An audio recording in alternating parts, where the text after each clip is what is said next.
Good evening, ladies and gentlemen. It is time now for the final race that is between Vance and Jackson. Remember, Jackson Mrefu is the current champion, just won the Mchana Plug tournament. He is taking on Vance Kiprotich, aka Vance, who finished fourth in the same tournament. So race to 15, so 40,000 shillings pot. Ref on the yellow.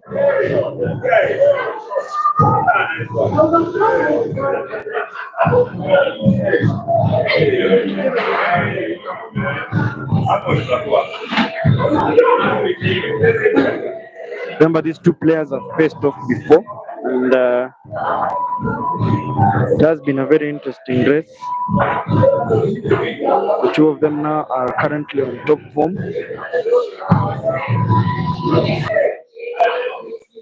Currently on top form, and the race before, Vance managed to win the race. But this time round, remember the previous race was a race to 13, and Vance won 13-11. That race happened here at Mchana Urban Grill. Good shot there by Jackson.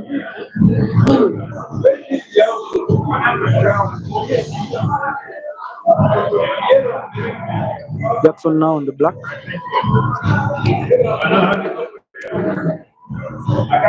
He's going to try and attempt to cut the ball to the center pocket.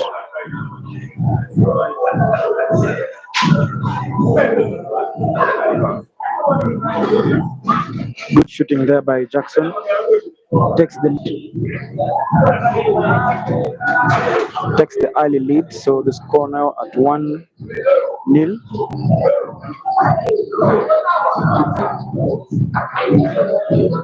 So with me here I have the mighty Poch. What do you think about this race, and what are your predictions? Wow, Elon Musk, let me tell you, this is gonna be a crack and a half. These players, very resilient, very, very dangerous players on the table. So it's gonna be a close call to call because Mrefu doesn't give up, Vance never give up. It's gonna be a close one. It's gonna be a close one to call. Trust me, I wouldn't call this one. It's gonna be too close to call. Very interesting there by the mighty Podge, currently known as M16.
So, ladies and gentlemen, we have Jackson taking the lead once more. He's taking the second frame, take the game to 2-0. Remember, it's a race to 15. But still too early to call anything. Still very early to call this game, and anything can happen. But Vance still has time to settle the game.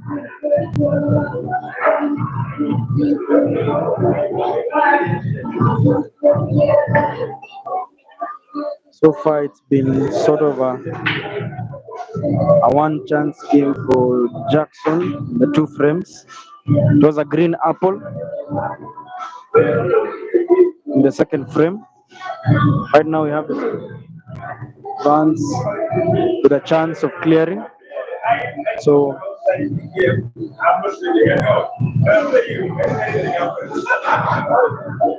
think he's really going to need this frame so that it helps him calm down and settle into the game.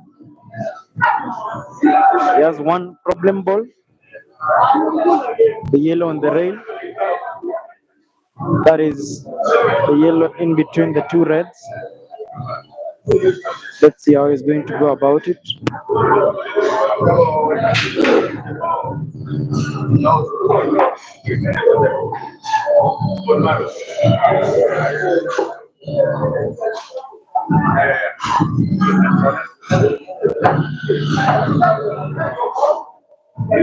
He's going to try to go for a bank shot.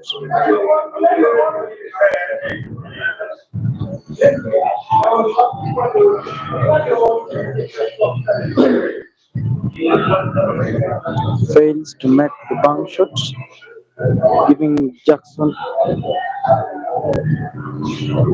chance back on the table.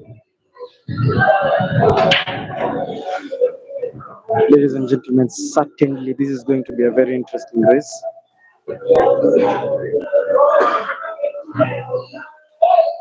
Going to be a very interesting race. Two players are top players.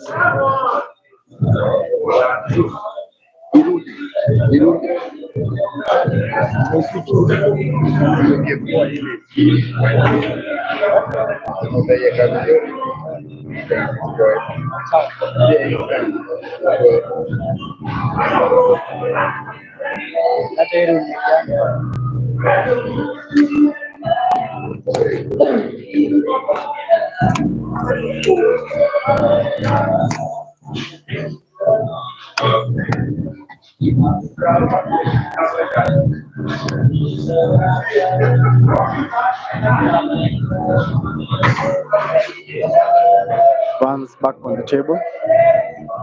He has one problem ball again. Don't know if he's going to try and solve that one with the center pocket yellow. Try and put a skill shot while coming back on the other yellow.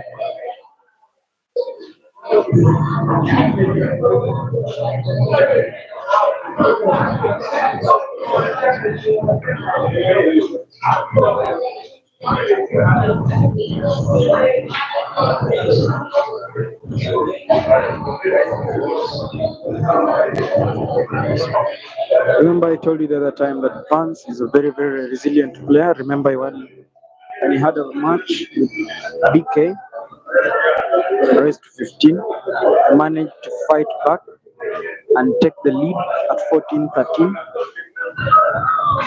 Although he ended up losing the race, but he is very, very resilient player. Very resilient player.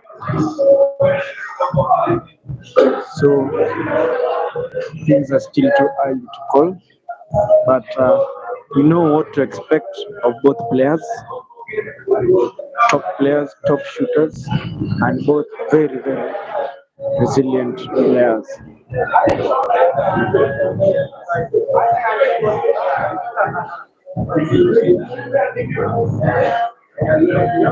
So Vance is looking at a possible skill shot here.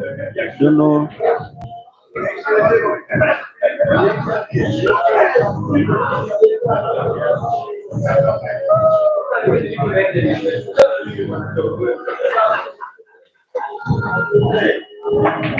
That was a bit tricky. Commits a foul.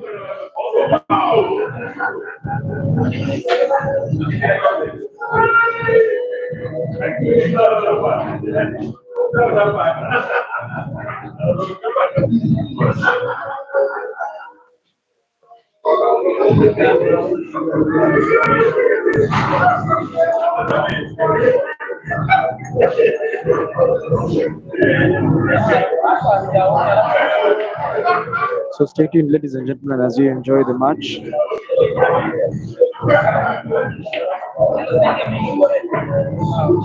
Jackson right now on the table.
Jackson on the file on red makes the pot very accurately and is now on the black. Take a 3-0 lead. Scores now at 3-0. Jackson takes the lead.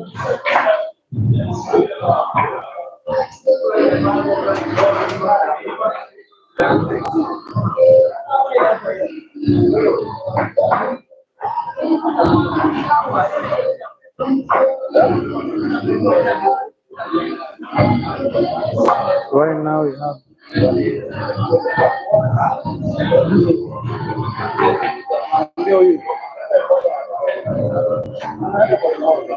so we have Jackson on the break now.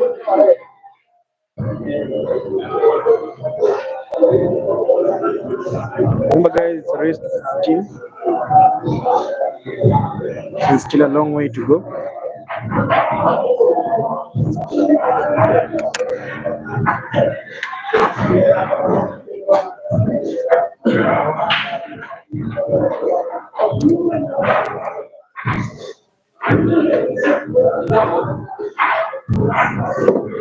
Someone here is asking why he would risk that shot on the skill shot, but one thing very interesting about the game is that when you're watching, the game is always very easy, but while on the table, things are a bit different. So could be that he saw a possibility of a way out for his problem ball, but he made a mistake. And one thing that we've noticed about Jackson,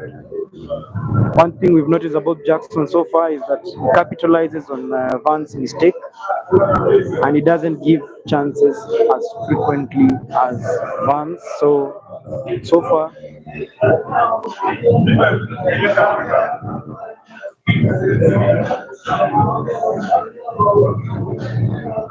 so at the moment, Jackson is taking advantage of every missed chances, every mistake, and is capitalized so far to full effect. So right now, Vance on the table, scores at 3-0.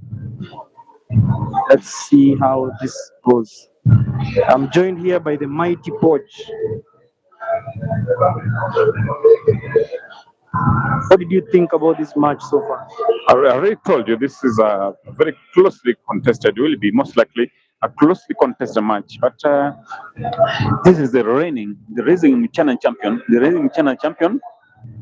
So apparently, Vance needs to be very extremely careful. No matter how good he is, and no matter how tough a shooter he is, he has to be extremely careful with Jackson Mrefu, because if you let Mrefu go and Mrefu builds his confidence, trust me, it will be unassailable. Mrefu will be unassailable. So he has to be very careful. He has to pick up a few frames before Mrefu goes over the board. That's my opinion about that. So far, here are the comments. What are they saying there? Jackson never loses chances, so don't gamble. No, this is who saying World side. Oh, World Skills. I mean, who is World Skills? Is he a skilly world or what? World Skills. Some skills that are out of this world. We should actually introduce himself. And Kahana, Adventure Kenya. Kahana is the referee. He should be the umpire. That's a funny guy. I always beat him all the time. He's just saying Jackson got this home, no doubt. Oh no, I wish you people know who Vance is. Vance is an extremely dangerous player, and he can pull a big Definitely. comeback. Nothing is out of Yes, remember it's race to 15. Still too early to call it up. Still too early to call this race, and someone is telling me that I'm joined by M16.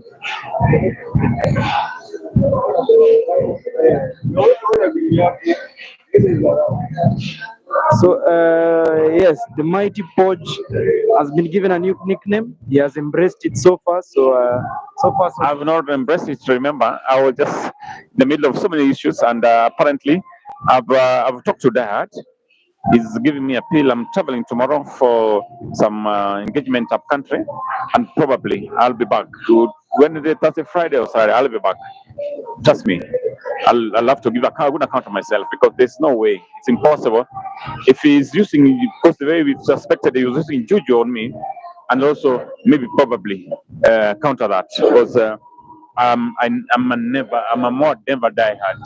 So it's a no on the M16 nickname. Please trust me. I'm still the mighty Podge.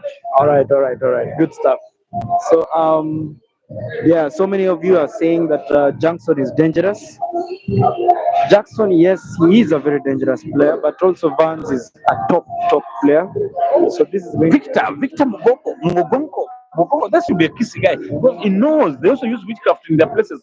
But he's saying that guy used juju on me. It is a true situation. But to this table we have Jackson Mrefu up against Vance. Mrefu is on the yellow, and they're looking finishable. yeah, I think he's definitely going to go for the finish. So he is going to go for the finish. Very accurate play, very accurate play there by Jackson. And so far, most of you are saying that Jackson is punishing Vance for the mistakes he's making. So Vance really needs to be careful. Really needs to be careful. So we've had that also. We'll be having Ibrahim Sajemba next week. Yes, I've just talked to Dad. I've talked to Ishmael. He's telling me he's expecting Ibra and Dock City, most likely on Monday. He'll have one race on Monday and another race probably on Tuesday or Wednesday. So it will be a busy week or busy days at Michana Pub and Grill along Gong Road in the heart of Nairobi City, opposite the Prestige Mall. Wow, this is the times we say, if you're not here, what more? Where you miss out? Because Ibra against Ishmael, it's a cracker. I remember there were a lot of Ishmael and the Ugandans. They have a lot of rivalry. They have a lot of issues to sort themselves out. Because I remember in 2014 when Ishmael was reigning African champion. I don't know whether they molested him or they really made some funny comments about Ishmael, and I think this is the right time for either a revenge mission or wow. But back to this table. Mrefu was on the he's gonna be a cut. He's on the black. He's gonna cut that ball. I can't gonna cut it. Oh wow, what about that for? How about that? How about that for a shot?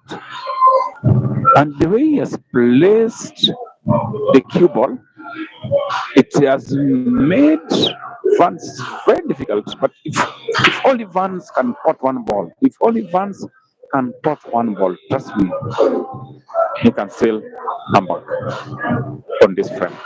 He has to pot one ball, he has to believe. He has to take his time, right demeanor. He has to take his time because he needs to start having his self-esteem back. He needs to start having his confidence back. He's up against a dangerous Mrefu.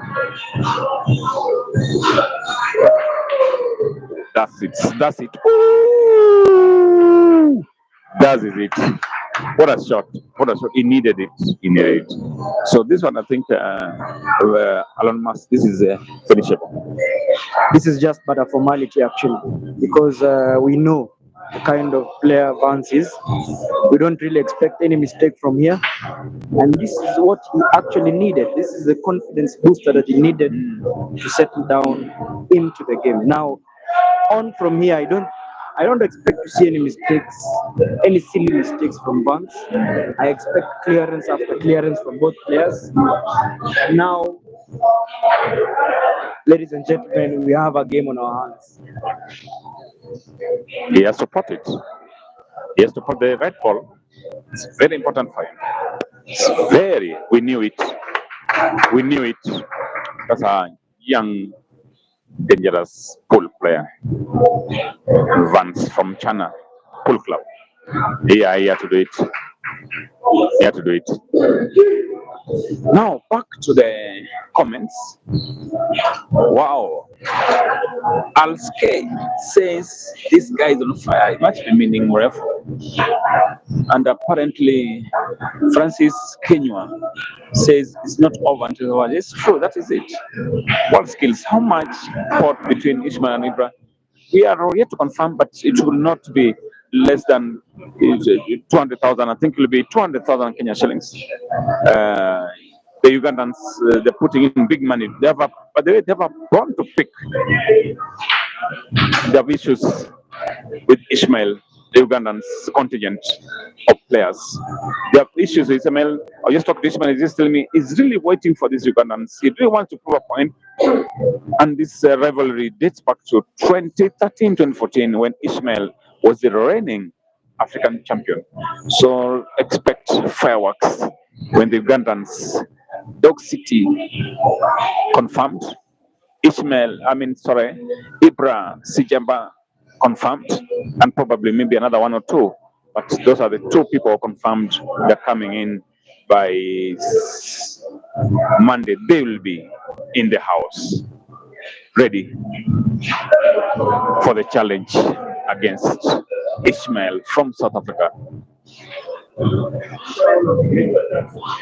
Yeah, it was a fall break, and Mrefu has an upper hand on this frame. How do you find Mrefu? Mrefu, his facial appearance looks so serious and strong face. Yeah, that's how it is the game.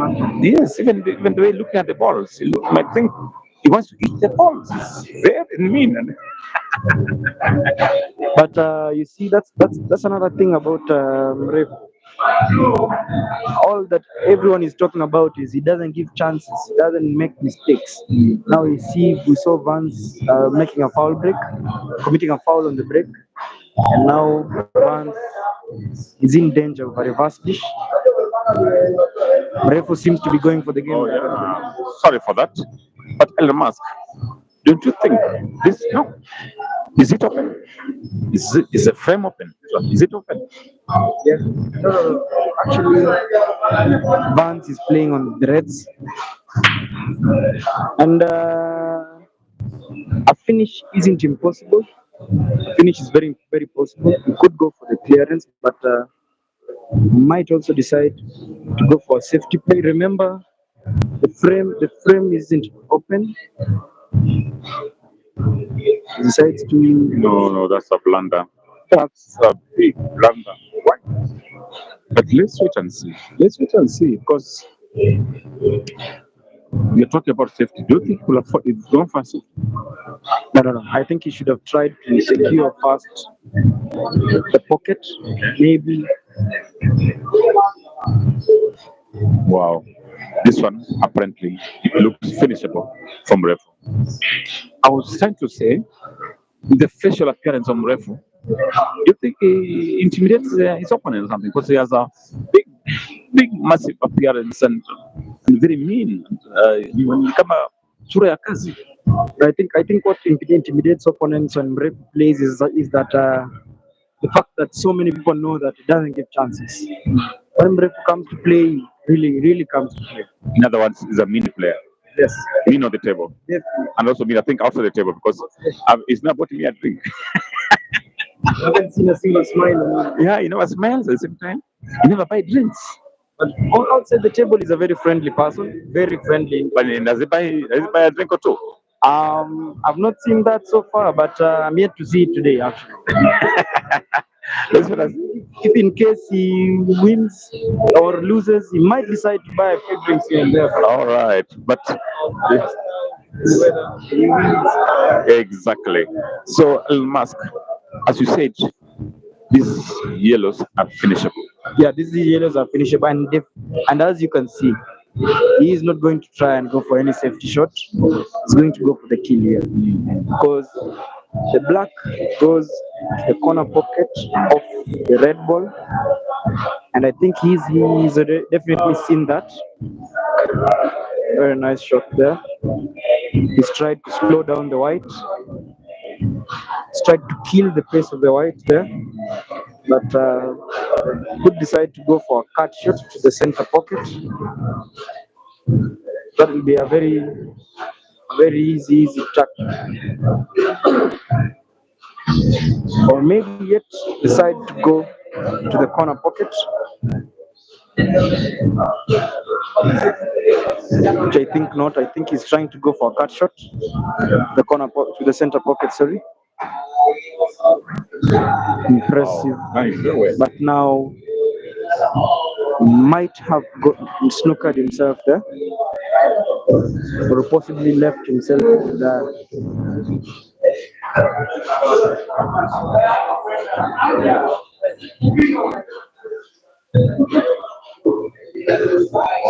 So, ladies and gentlemen, Mrefu on the yellow. There's a chance he's actually on the ball. You can't see the yellow ball there.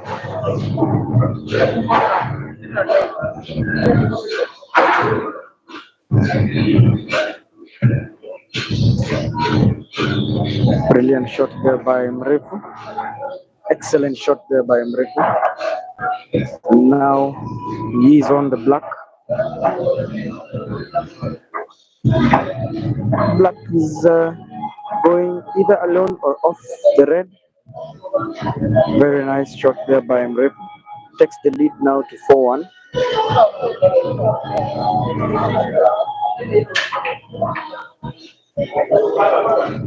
Vance now really needs to settle and reduce the mistakes he's making.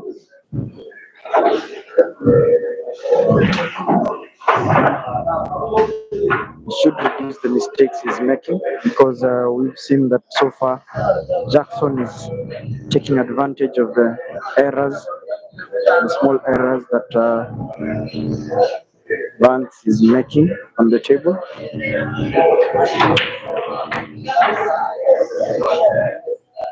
But as we all know and as you have all seen, Vance is a fighter. He might start slow, but you can never count him out of anything, of any game, of any race. So, still too early to call. Jackson there on the break.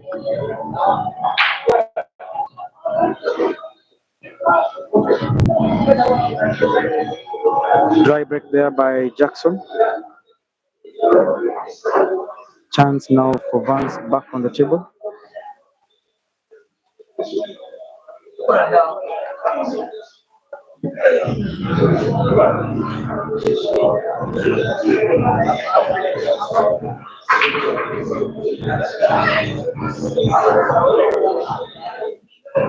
He's looking around the table and try to figure out the best way to go for the game.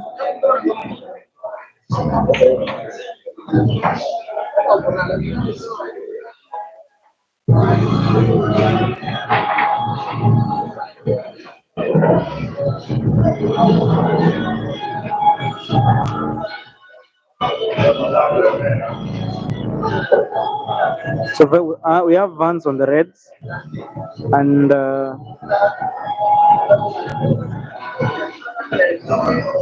he's a top shooter. He could go for the finish.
Sorry for that. So just a few hiccups here and there. We are trying to probably give advice on the players where to sit, because one of the players apparently sitting so close to us here so that they will be hearing what we are saying. So we're just trying to give advice, or at least they have a distance you can sit.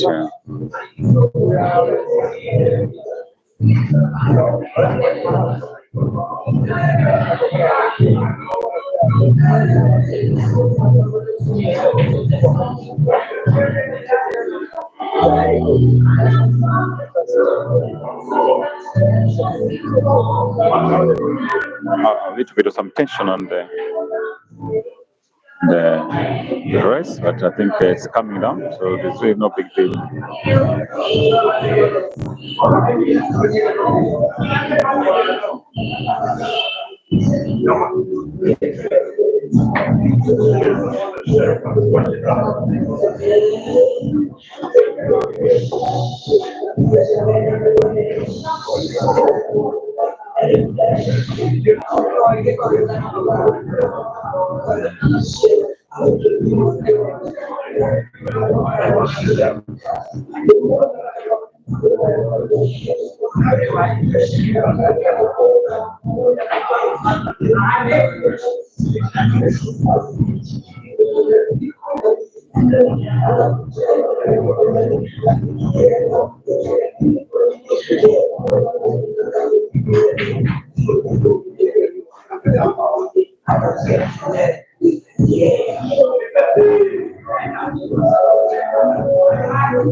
I think this one Vance will control. This one Vance will control this one.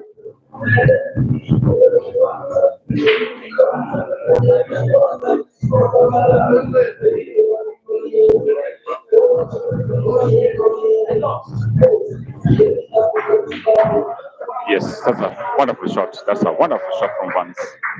Wonderful indeed.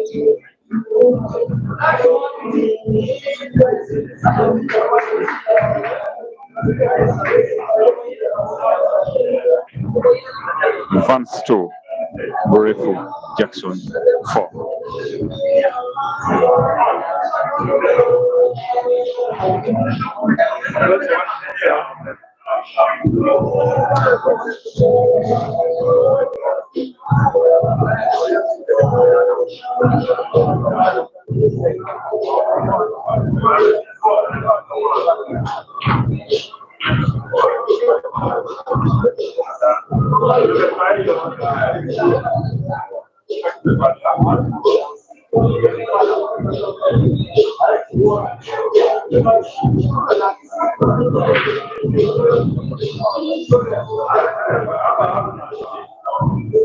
A little bit unfortunate there.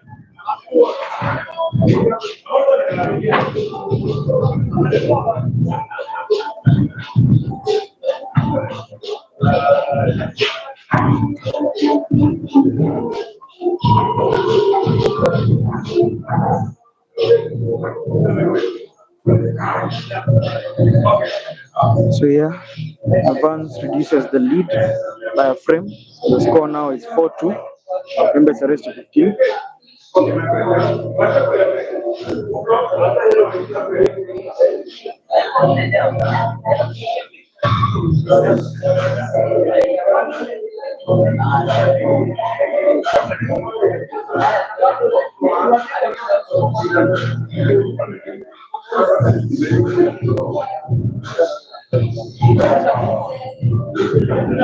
Mrefu now on the table. Let's see how he's going to strategically address the table.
So, ladies and gentlemen, we are back. Scores now at 5-2 in favor of Jackson. Number is raised to 15. Jackson now on the misses to secure the Reds. Still an open table. Vance has a chance here to start mounting his comeback. Some of you are asking in the comment section if he could be able to mount a comeback, and definitely that's in the books. We know kind of player Vance is. He will be able also to take advantage of the chances he gets from Jackson.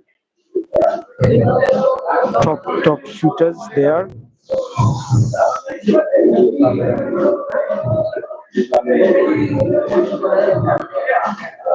Good shot there by Vance. Manages to secure the Reds.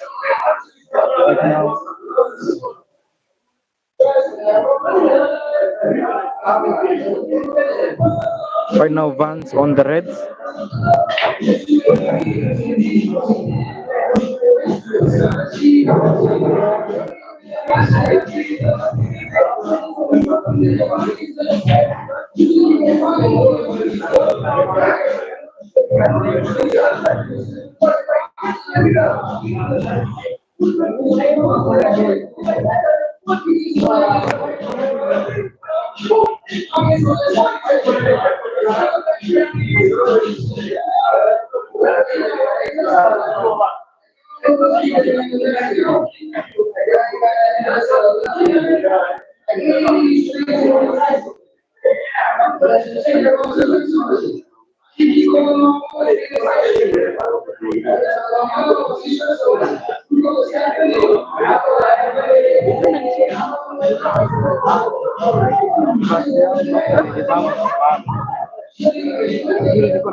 Good shot there by Vance.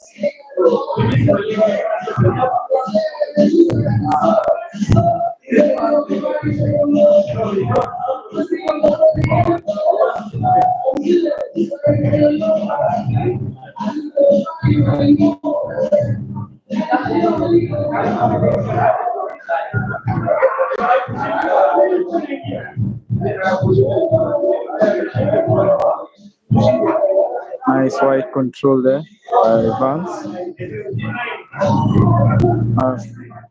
This frame is just bad. As Peter Chobe says, the rest is just a formality.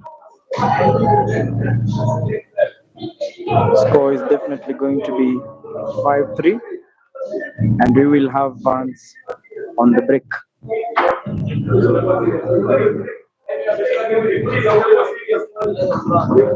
Very accurate shot there by Vance.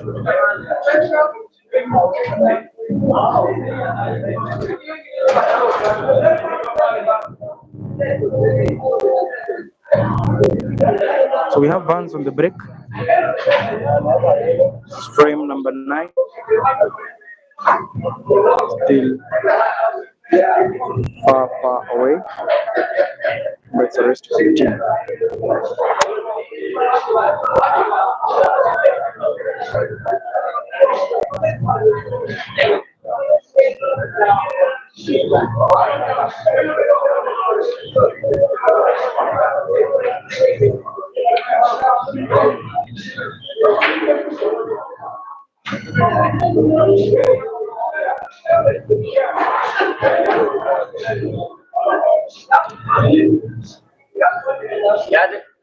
Have a dry break there by Vance.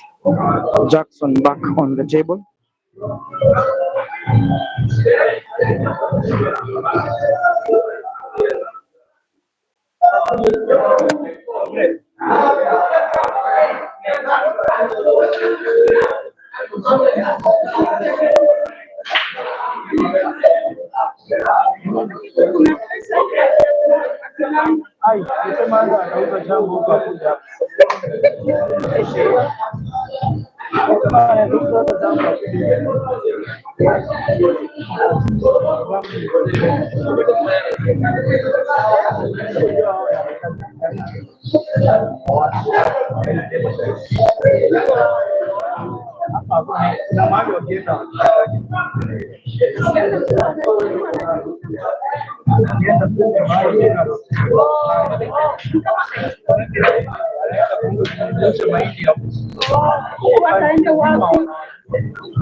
I have no problem. You are not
So we have Vance back on the table, and he is currently playing the yellow balls.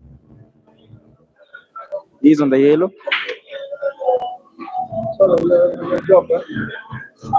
So he's on the yellow, and he has a chance to go for the clearance.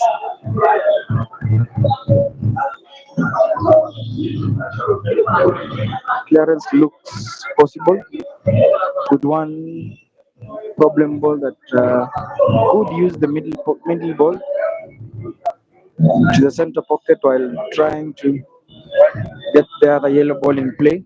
Let's see how he approaches the game. He's in quite a dilemma here.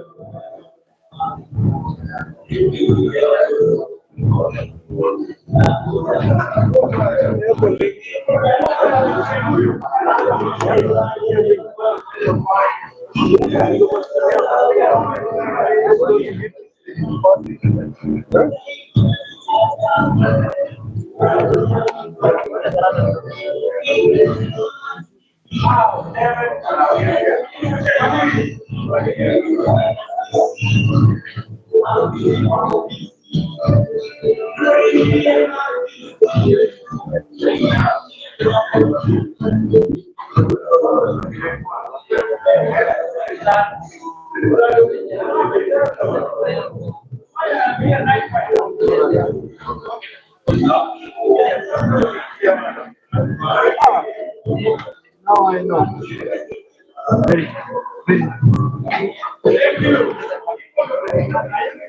So Jackson fails to bring his balls into play. So we have Salmon Committee here in the comment section. We're predicting that Jackson will win the game 15 frames to 7. Not sure about that, but let's see. Let's see how it goes. Jackson, sorry, is going to try and bring his 2 red balls into play.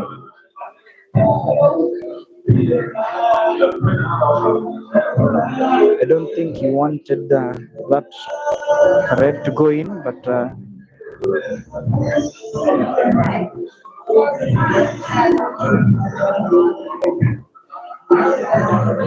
he probably wanted a snooker. This is a good chance for Vance to take back control of the frame.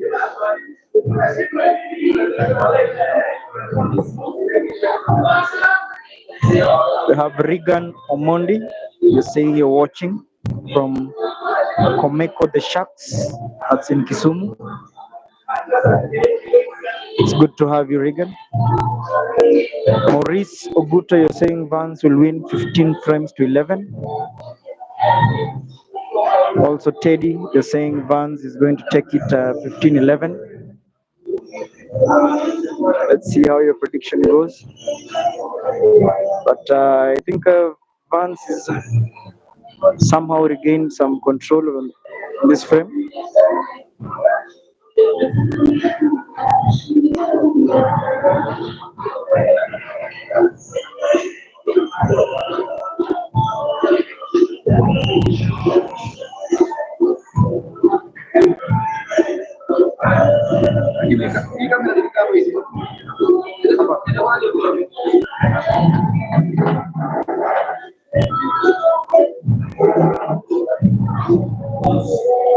So Vance decides to go for a snooker.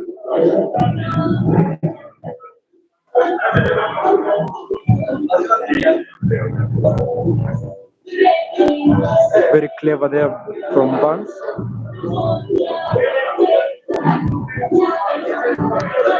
Express Scribe, you're saying it's a great match. As expected, definitely this is going to be a very, very interesting match. One of the 2 best informed players currently in the game. both top shooters. Vance is going for another strategic play here.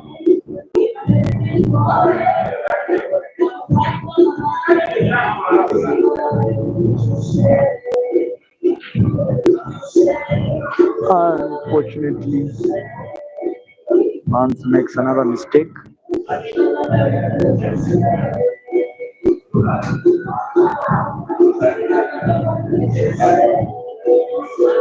Bradley Wanjala, I think, might actually be asking the obvious.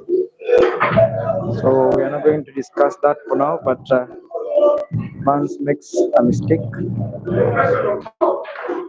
And I don't think Jackson today is in the business of letting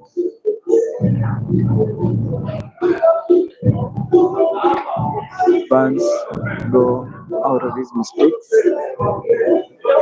On the last red there, perfectly in position for the black. Take his lead to 6-3.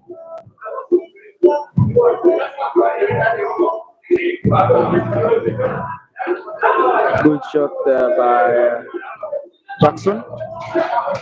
Takes the lead to 6 frames to 3. The mighty Port. Where do you think now the pressure lies? Wow, it's just 6 against 3, so we could say it with Vance. I don't think Vance is the person who goes under pressure. Vance will go until the end. I can trust you. And Mrefu is also very solid and determined. So, in my opinion,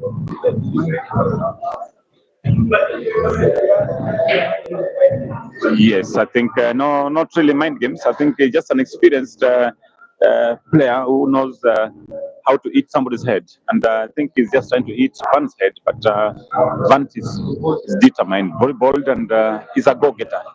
So this one, I think, is still too close, too easy, too difficult to call it out. But Vance need to start picking one frame at a time, two frames, until he builds it to put more pressure on Jackson. Because I think Oro Jackson can bow under pressure. Trust me, he can bow under pressure. And remember, I mentioned earlier that this race is actually some sort of an appeal because the first race that they had, the last race they had was here at Mchana, where Vance won 13-11. It was a race to 13. So these guys have some beef to settle, and I don't think this Won the last race. Vance won the last race 13-11. It was a race to 13. This one is a race to 15. What was the pot? What was the pot? I think it was around the same pot. Actually, it was around 60K pot. Yeah. So this one is a bit a longer race. Both players, we've seen them perform under pressure. So apparently, Vance is very good on the long races. Apparently, I've watched statistically, he's very good on the long races. But Mrefu looks serious business. His special appearance is looking very dangerous, and apparently, this one will be very interesting indeed. Oh, how about that first shot? He's done it very well. Mrefu. So this one just need an easy pot. Yes, an easy pot around the circle, and it finishes the far pocket on our left. But it should touch the yellow. It should minimize touching that yellow. Oh wow. It's done it well. that's actually what he was looking at. Yes. He was trying to get the white to a bit to get to slice the yellow so such that it comes back. And is this it? Is this could this be the last shot this game? This is portable. The form of Mrefu at this time, he will finish it one. I was going to try and put that ball to the center pocket. Anyway, you can put it. There's so many places you can put the ball, but it's going to be a finish. Yeah, definitely. Going to see him run the white.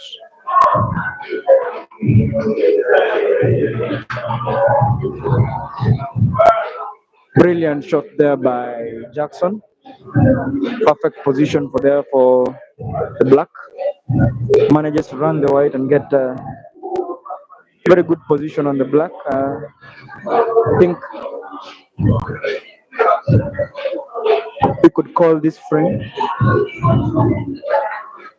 Jackson scores now at 7-3. 10 frames down, and Jackson takes a 4-frame lead. Jackson means still business because I found him here. He was here much early, checking the tables, practicing, moving up and down.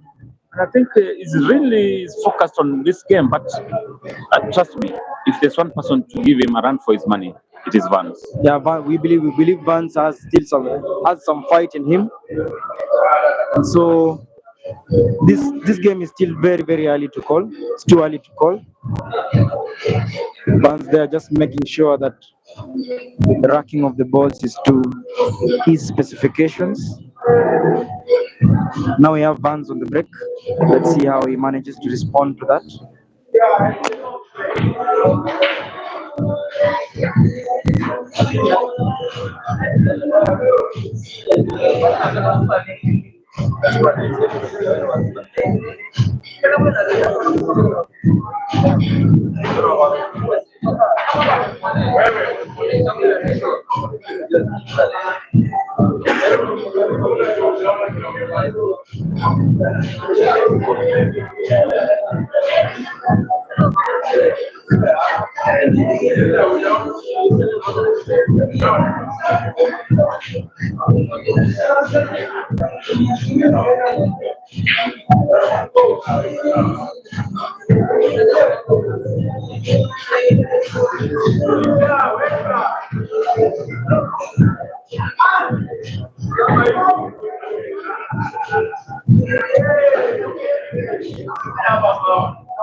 Let me tell you, I've left my 6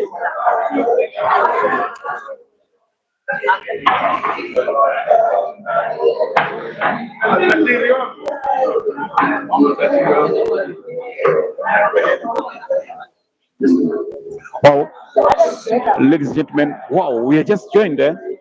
We are just joined with the PR from playing hay ball. We are sorry for that hay ball, but you did a good account for Selageo against Doreen. What do you say? The match against Doreen, the hay ball qualification. I'll say I was very unlucky, very unlucky because I missed, I think, more than 6 blacks. It's not a good thing, of course. It's not a good thing, but the center pockets for the Chinese, oh God, it's not easy. But because you're very, Pierre, you're very strong on the small table. You have a challenge on the big one, the Chinese table. Apparently, I've come to realize that today. But for me, it has given me motivation, and I feel I'll practice more on Chinese because this is not the start of or the end of international trips, and I want to be in all of them. I want to do all rounded.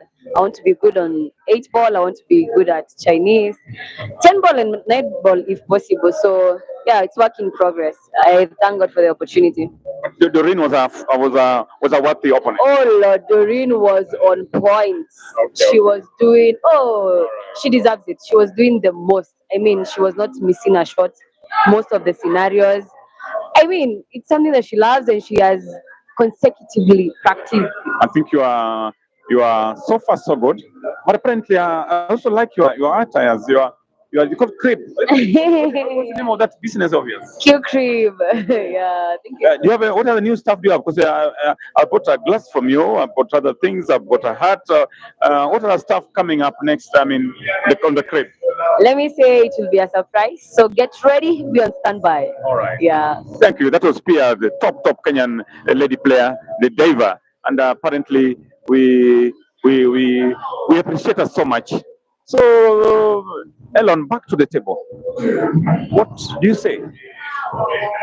We have yet again, Vance gives Jackson a chance. We have Jackson back on the table. This doesn't look like a really tough frame for Jackson. He could decide to go for the finish, but still a chance for Vance. Still a chance for Vance to come back to this game. I believe that once he settles down, there's a chance that he hasn't really settled down fully. But once he comes, snaps down and settles down in his game, once he gets to his element, we know what he can do on the table. So yeah. Remember, this is Van's home ground, so you can never rule him out. And so many supporters, people building up, so many spectators are building up, and I think most of them, almost over 80%, are gearing for Vance. So when he picks his game, I think it will be very interesting indeed. Definitely, and we expect once he does that, once he gets his groove back, it's not an impossibility for him to go 5-6 frames in a row. So we are waiting for that moment, but as of now, they are both tactically playing the game. So it's a game of tactic now, and Just as you say, mind games. Just a few moments before the earlier short break, there was just some alterations here, and the Mrefu was complaining. Jackson was complaining that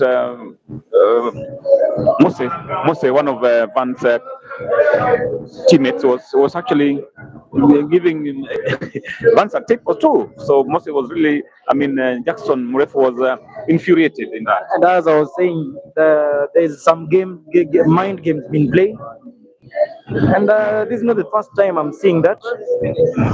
This is not the first time I'm seeing some sort of mind game from Jackson, but I know Vance is a very composed player.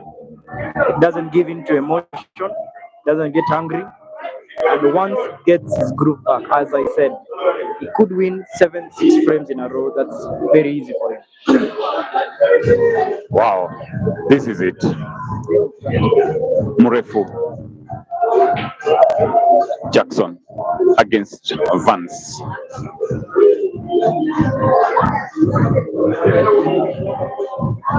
Morris Oguta Aka, the OG, watching from Mandera County. Brother Vance will make a comeback. Believe in it. Oh, wow. Dennis Mwanga, what happened to your game, Podge?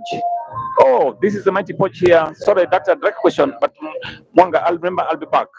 I was just fishing the guy. We are playing for 40k pot, but in the next rematch, we are playing for big pot. So trust me, keep it here. I will not let my supporters, my friends down. Trust me. Next weekend is a big rematch. But here, back to this table, it is Mrefu against Vance. Vance on the red, Mrefu on the yellow. Oh, it's going for the finish. He's going for it. He's meaning it. Mrefu is meaning it. Wow, that's a good shot. That's a good one. How about the first shot? That's a very good shot, Mr. Elon Musk. And apparently, here we are. I think he's going for snooker. He might go for snooker.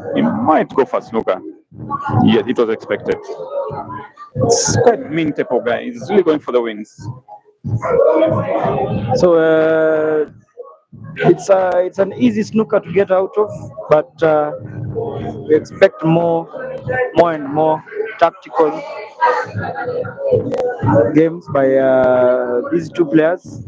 I think he's given Jackson one more problem. That is the yellow next to the red. The others are easily portable, but definitely that was expected. He was going to try and make Vance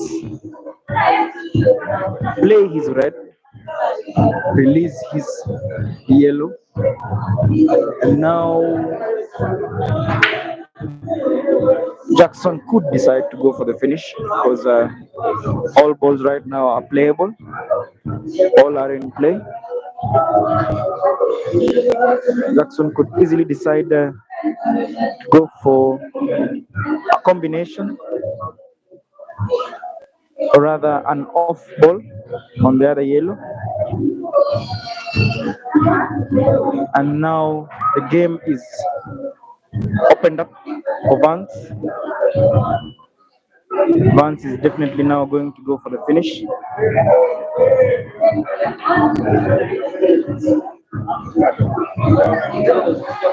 This is a frame that we know that Vance is capable of easily finishing. Very nicely done there by Vance. Nice control of the white. He was fortunate enough to get a chance. I don't think he's going to waste that chance. He's going to go for a bank shot to the center pocket. A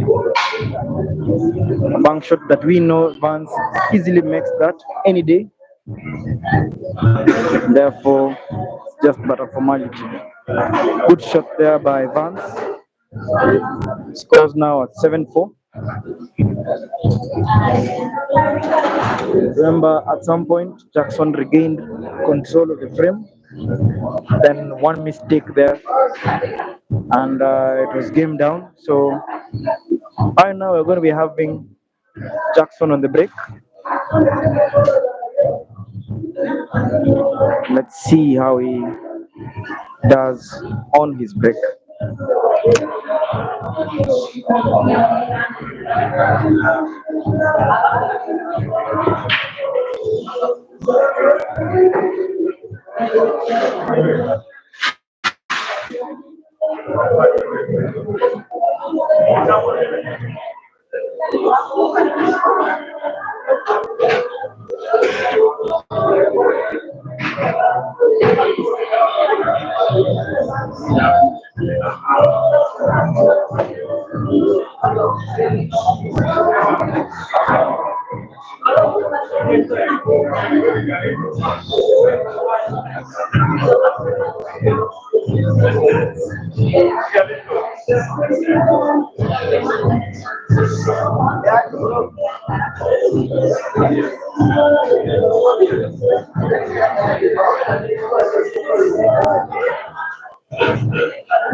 So, Dennis Otieno, you're asking how many apples so far? I think the apples you've seen are two apples, and both from Jackson. But we will be getting back to those statistics a bit later. But right now, chance there for Vance. Vance on the table. Decided to go for. Unfortunately, he doesn't get to what he wanted. I think he needed a shot for the other yellow to bank it to the corner pocket. Got the white, but doesn't make the pot. Also, Jackson gets a bit stuck there. The white gets in contact with the red ball. Definitely has to play away.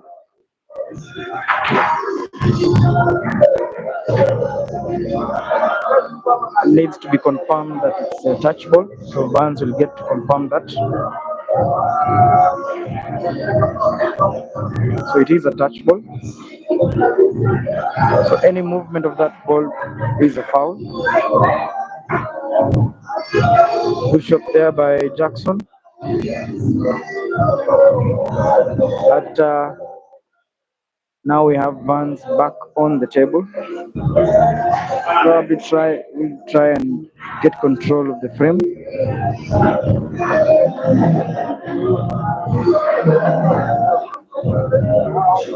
Definitely going to try and get control of that pocket. Good shot there by Vance, gets control of the corner pocket. Vance now remains in some sort of control. Jackson will try and bring his red ball into play. There's one problem ball there.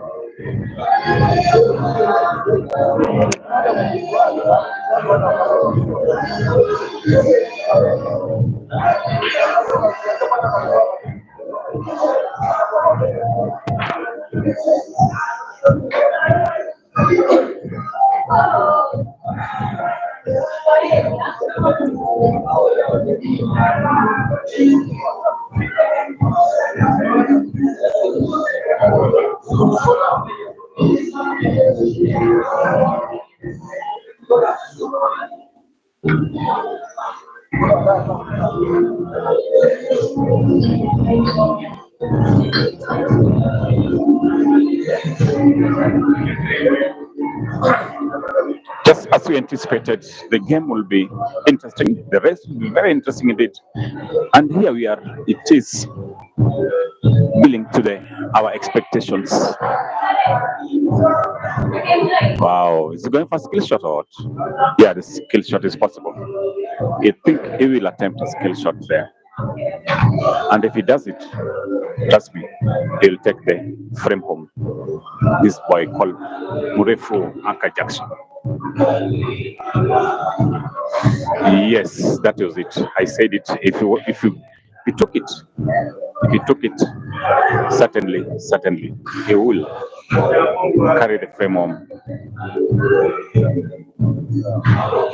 He just has to play it with precision, just to ensure it goes in. That's all you should worry about. That's going in, nothing else. Because one pulling ball for Vance, so he can still do a recovery. Yes. So the black ball will certainly enter the center pocket. That's a formality for this formidable player, Jackson. That was a formality. And here it goes to 8. Vance 4. Wow. I think Vance needs to pull at least 1 or 2 back, because wow, he decided to rack by himself. I think he's been having dry breaks. He decided to rack himself. That's a very good move indeed, because in some circumstances you find the racking can affect your breaking. I just saw it a bit earlier when I was playing Ishmael. I could not pot any ball. I could not pot any single ball. So racking could determine your break results.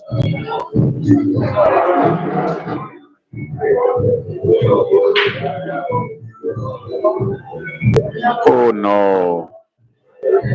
How unlucky.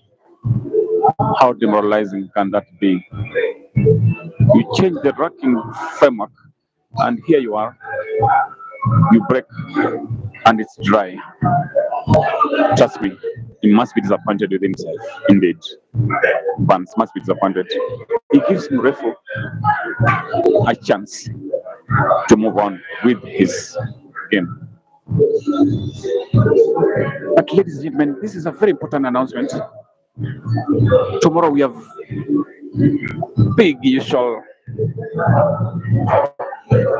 Sunday Mchana battles. Very many top players on the desk, including British, including, wow, I can't count them. There's so many top players will be tomorrow at Mchana, play against each other. From Monday, what another cracker shall be having. Top Ugandan players will be coming, visiting Kenya. Confirmed Dock City will be around. Ibra Sijenja, the small, little, dangerous player, will be in the building. And a few unconfirmed reports, but we shall be updating you they'll be looking for Ishmael. This rivalry started around several years ago, around 2012, 2013. Remember, during that time, Ishmael was unbeatable in Africa. He was the reigning African champion for that time. But now,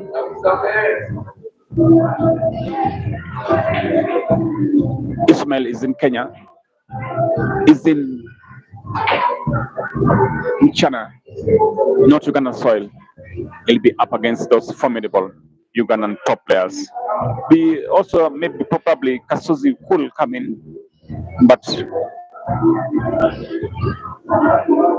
Ibra Sijamba and Dog City are confirmed visitors to Michana Papangray.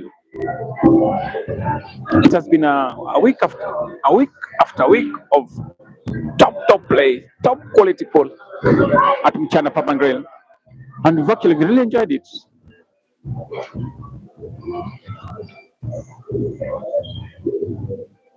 From the Michana Unplugged to the battles of the battles and battles and battles to this week, more battles to the mini tournaments or every Friday. Wow, you can't wait to visit Michana. Top quality food just outside there. I've just taken a bit of some chicken there.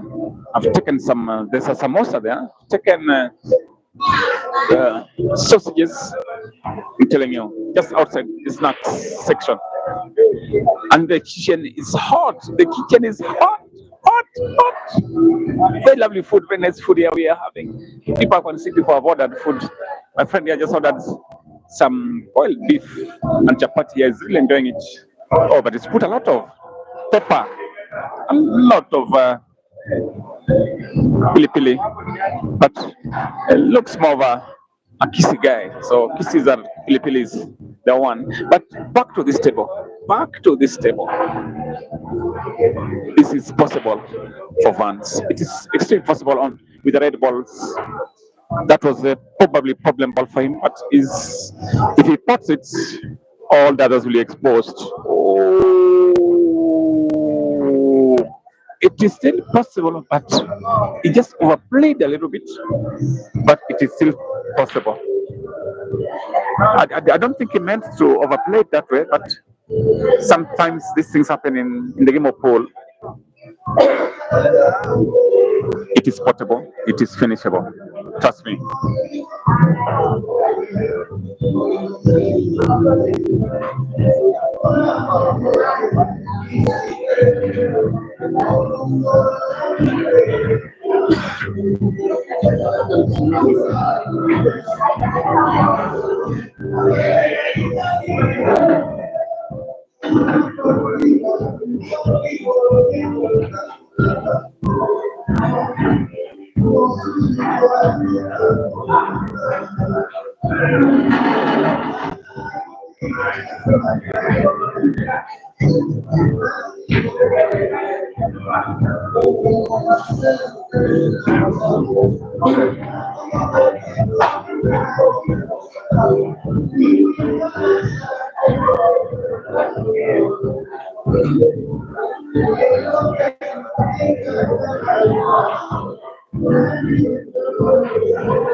Unfortunate and lucky there. Vance just made a big mistake there and scratched, not scratching, but potting his opponent's ball.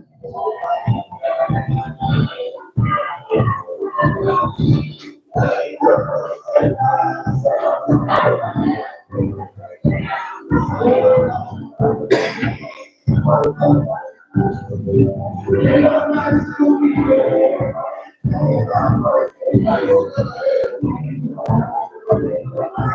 I was just trying to Google. I was trying to look at the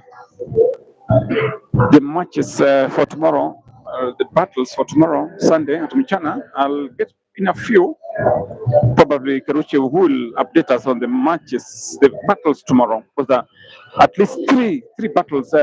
Elon, aware of the battles tomorrow? What battles? Can you tell us about the tomorrow's battles at Mchana? I think the first match we will be seeing Mose. Sorry, just a minute.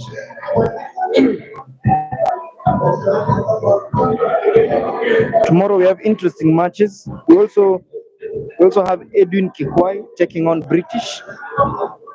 We'll be seeing that tomorrow, and that will be 100,000 Kenya shillings. We will be seeing Chol also playing. Chol will be playing. Just a minute. We'll be having three battles tomorrow. We will have Noah taking on Jose, that is Misosi. That will be at 2 p.m. We will also be seeing Chol taking on Yegon. That will be at 5 p.m. Both two races are for 20,000 shillings. The last race we will see Edwin Kikwai taking on British at 8 p.m. for 100,000 Kenya shillings. Wow. Wow, what a weekend. What a weekend at Mchana Pub and Grill. Battle after battle. How about that? How about that? How about that?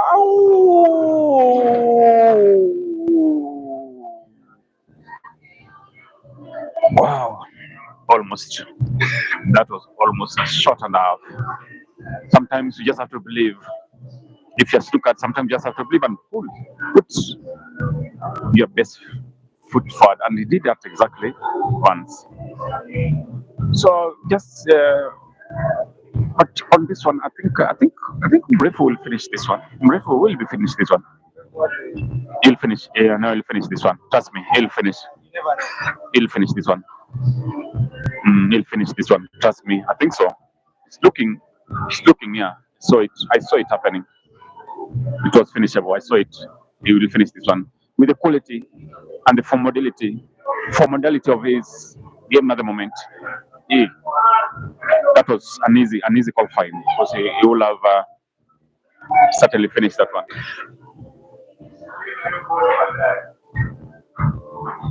The guy's on a serious mission.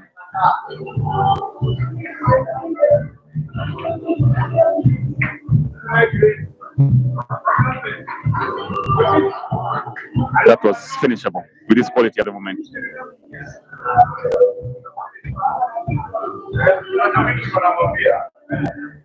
Victor Bobonko, you are asking 40,000 Kenya shillings is about 1 million Uganda shillings. Yeah, it's possible. So Ishmael is a millionaire according to Uganda today. He's won 40,000 Kenya shillings. So he's a millionaire. Wow, that was good finish. World skills, you are asking whether Ishmael will play Mrefu. No, I don't think so, because there are other battles lined up for tomorrow, unless maybe on the other tables, but the TV tables is clearly booked for the battles.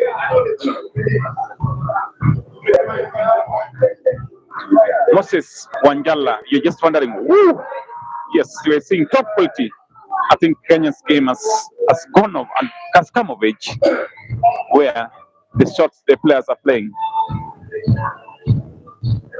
you could see them anywhere in the world. Kenyan's players have built their game so formidably, and the trajectory is looking very, very bright indeed. Remember, Mchana, apart from game you're watching on the TV table. There's so many other games here. We have 1, 2, 3, 4, 5, 6, 7, 8, 8, 9, 9 tables, 10 tables busy, up and down. All the tables are packed. People are excited. People are happy. And trust me, there's lovely music from top DJ Ricks. So this place, trust me, is is a place to be. Place to be. And just next to me, we have a good close friend of mine, very good friend of mine. First of all, how is your day today? My day is very fine, Watch. Alright. Yes. So here is, first of all, tell us who you are. My name is DKN. People know me as Darius. Oh, yes. I'm a Chana fan. All right. And also a good quality top player. Yes, top player. Extremely top. So, what's your prediction of this match? Vance versus Mrefu. I am predicting a comeback from Vance. You know, Vance is a very Resilient. good, resilient player. He knows how to come back in matches when he's down. And here we're going to have a really fantastic match. I'm seeing a 10-7. Once it's 10-7, the road is downhill for Jackson. He'll be beaten 15-12. Okay. Sorry for that, Darius. Just to let you know, just to ask you, apart from the pool game in China, there's so many spectators, there's our food, there's the environment, there's so many pool tables busy with players. This environment, how could you describe it as a pool fanatic and a pool lover? Let me tell you something, ladies and gentlemen. China is the best place where you can enjoy nice, good tables, nice, good ambience, good food, And good people, good waiters. What about the waiters? The waiters are very nice and friendly, beautiful as well. Well, when it comes to the ladies, I don't know about them. Thank you. I think you're playing behind me. Finish the game, then you come and join us again here for more commentary. Thank you, Darius. Yeah, thank you, Podge, for your wonderful job. You always carry China's flag like no one else. So we really appreciate And it. here we have Elon coming up very good, trying to carry the mantle, and see the sky's the limit for Elon Musk. I want Elon to go back to the table. He is a fantastic player, He's also a very good commentator. very good commentator, but I need him back on the table because he is one of the best players in Kenya. All right. And I need him back on the table. I want Elon to do very little commentating, but get back on the table because his full game is a fantastic. We hear you. We hear you. Will. That was DKN. There's a very good friend of Elon, and very big rivals in the table. So, but I think Vance will pull one back. Definitely, this is as I said earlier. The rest is just a formality. This frame is down, so the scores will be back to 9-5, difference over 4 frames. That is very small margin. That's definitely portable, and we can call this frame already. Scores now at 9-5. Scores 9-5. So, ladies and gentlemen, we have both players shooting really well, and I think at the moment Vance is getting his groove back. He's been unlucky on the break several times, but I know once he gets back his form on the breaks, he'll be good to go. Thank you guys for watching. We're seeing so many guys are joining us. Patrick Kaburu, you're saying you want a race with Moses? That can be arranged, ladies and gentlemen. But Patrick Kaburu, you're saying 100 shillings? I don't know about that.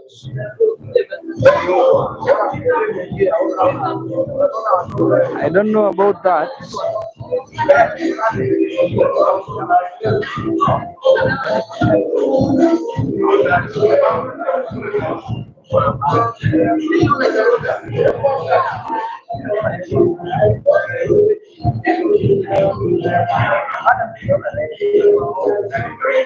So I guess you were talking about Moses Wanjala,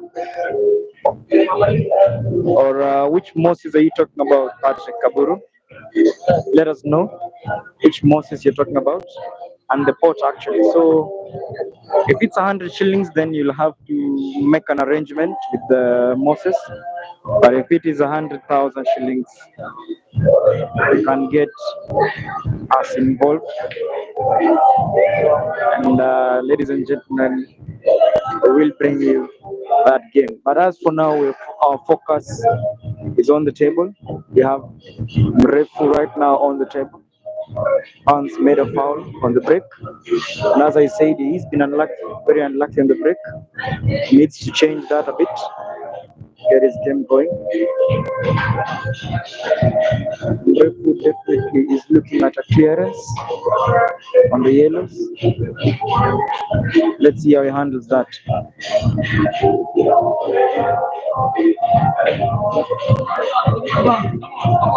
Chance there for Vance.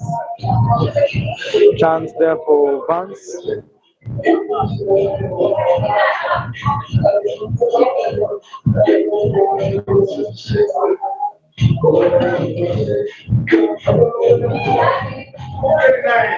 He's looking to go for a skill shot there.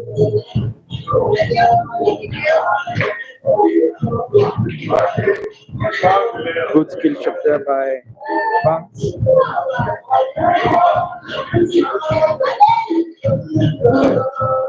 It's going to definitely go for the red to the corner pocket and maybe disrupt the yellow there.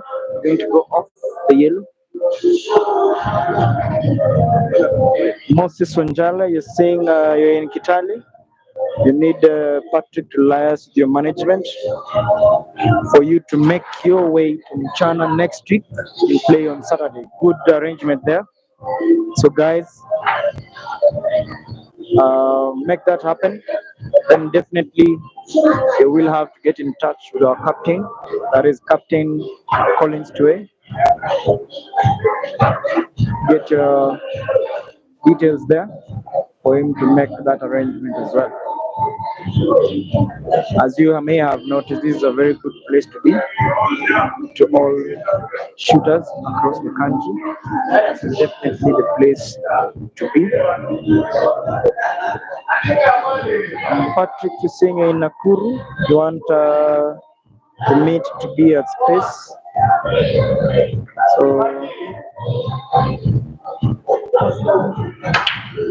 can make that arrangement as well. Right now, Vance tries to regain control and maybe give himself a chance to get back on the table. Remember, he has two problem balls there on the rail.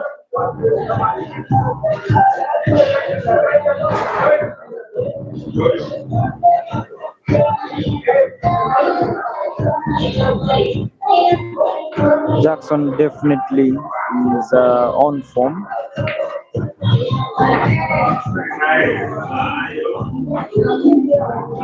Jackson on form there, trying to deny Vance a chance to get back on the table. Good shooting there. He's going to go for the corner pocket. The yellow to the corner pocket. Impressive stand shot there.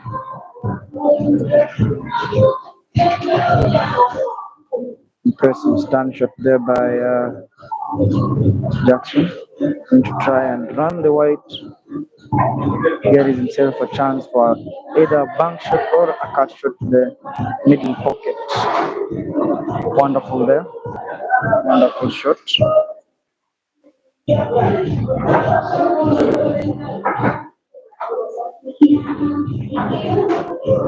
Good shooting there by Jackson. Get his lead to 10 frames to 5. Scores now at 10-5. Jackson takes the lead 10-5.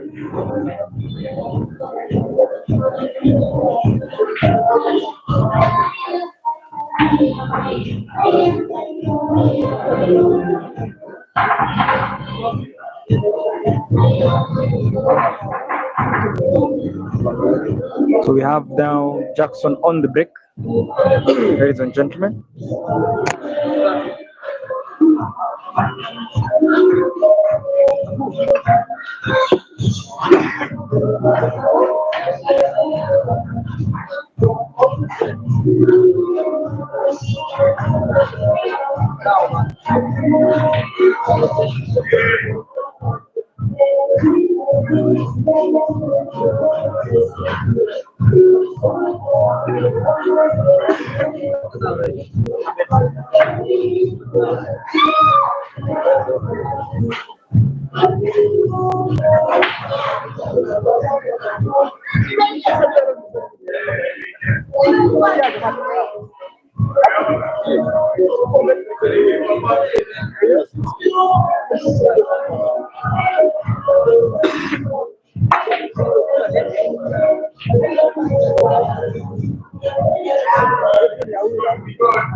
Wanlipa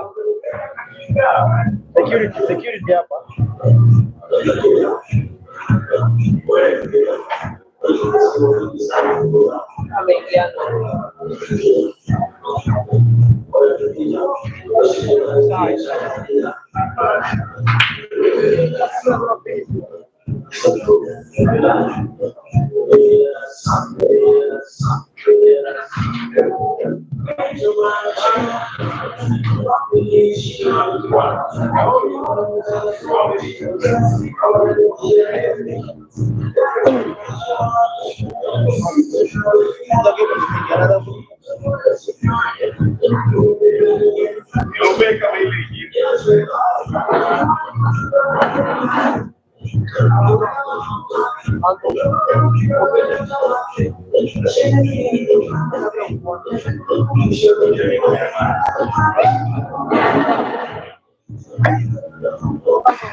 Good clearance there by Vance.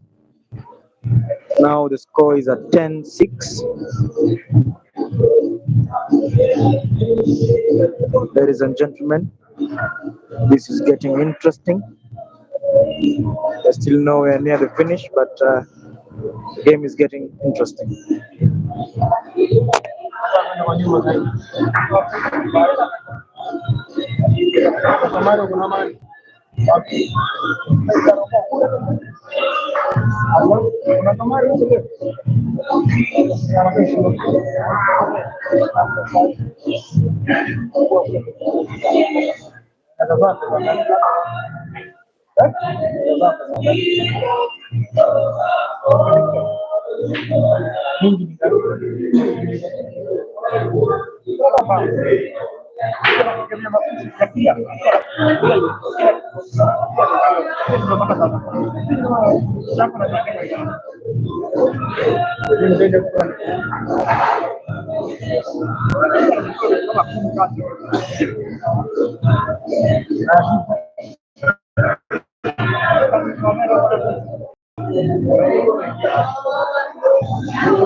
Wow, good evening, ladies and gentlemen. Back to the desk. Wow, what just happened? Vance 6, Jackson Mrefu 10. It's quite a tall, but it's possible with Vance. It's possible with Vance.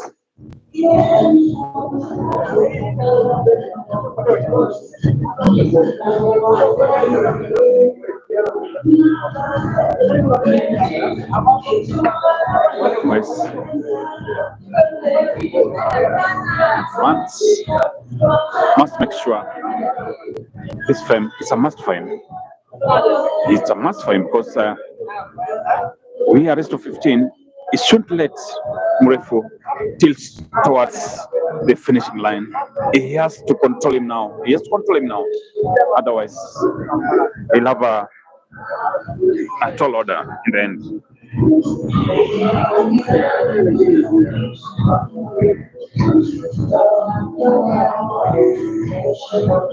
Wow, that is a foul. How unlucky is Vance? Is it the pressure? What? I don't know. What Vance has supposed to be for the this is some ground. So many people are rooting for him, and This is home ground. What the hell could have happened there? This is very unlike Vance. The mistakes you're seeing are so many mistakes, and this is how Jackson will get to win the match because We said some time back about Jackson's face and demeanor and his facial appearance. Could it be intimidating Vance? Because this guy looks like an attacker or something, you know.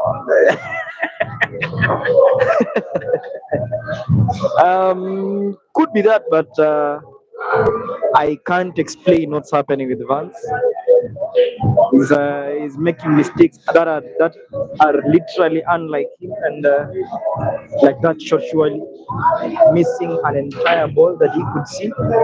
I don't know what he was thinking about, but he's given back the chance to Mrefu. Mrefu has total control of the table now, and let's see how he's going to attack again.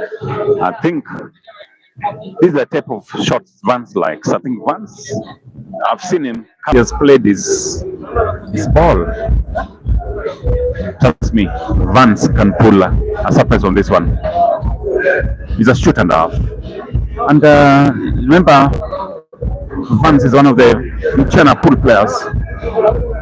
He plays for Knights now. Plays for Knights. Top shooter. And Mrefu plays for. He played for Jamlock last, but he was on loan from Wilson City.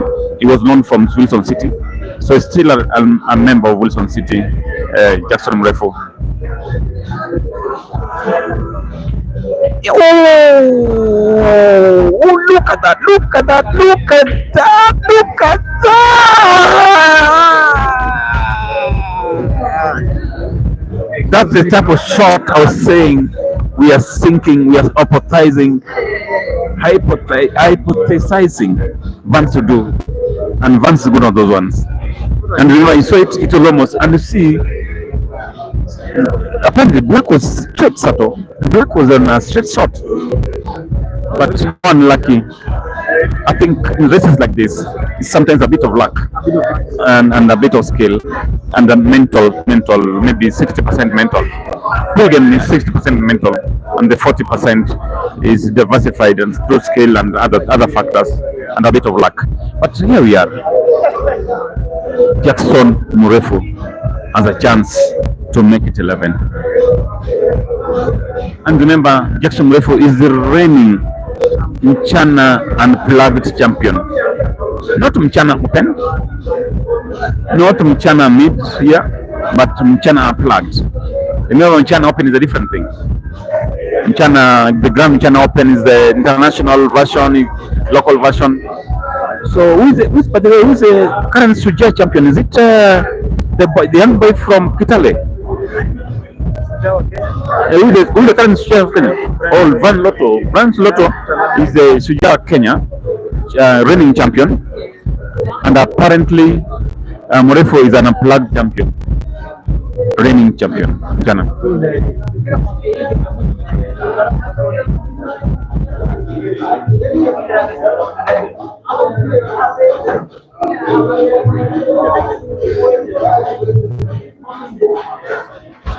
Wow, here we are.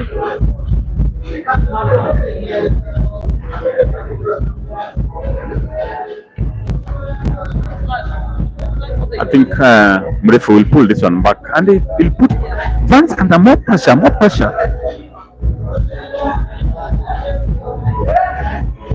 But if there's one player who doesn't bulge to so much pressure in things of this boy called Vance, he can still pull it, and he can still make a comeback because he's a determined, focused, upcoming young player, and he's already a formidable player. No wonder he plays for Mchana Knights.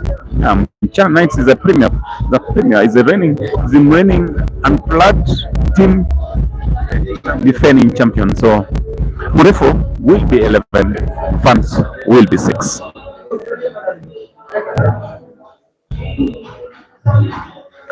Wow, this is getting more and more interesting. More interesting. A formidable player. Oh, but Mrefu should celebrate early. The way his body language, body demeanor, the way he's doing it, he shouldn't. I'm seeing across the table like dancing. I don't think it's the right protocol for him to do because you never know until you know. Mrefu should just, I think, should just relax, control himself, and build his game to the finish line because it's not yet a finish line. A finish line means 13. That's when we go to a finish line. That's 15.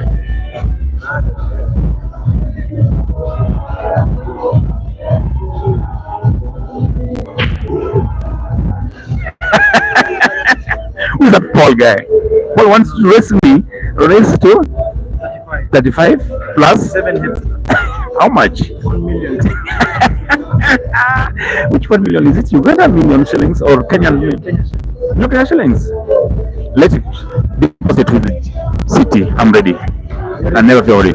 Just advise him to deposit that money with Lake Captain No Collins to a City. I'm ready for it. But back to this table. Mrefu appears to have a little bit of control of the proceedings.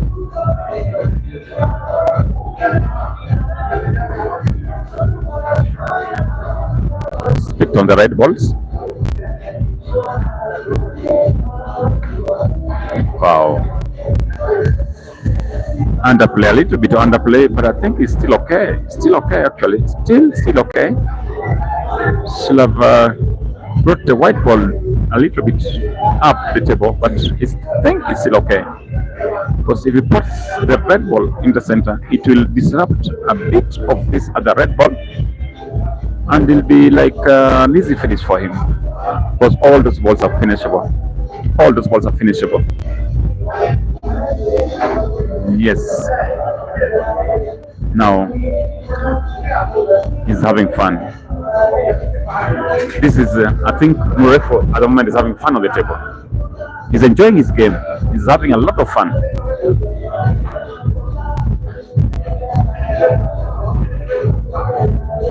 Oh, no, he's having fun. This one, he'll finish. He'll finish this one.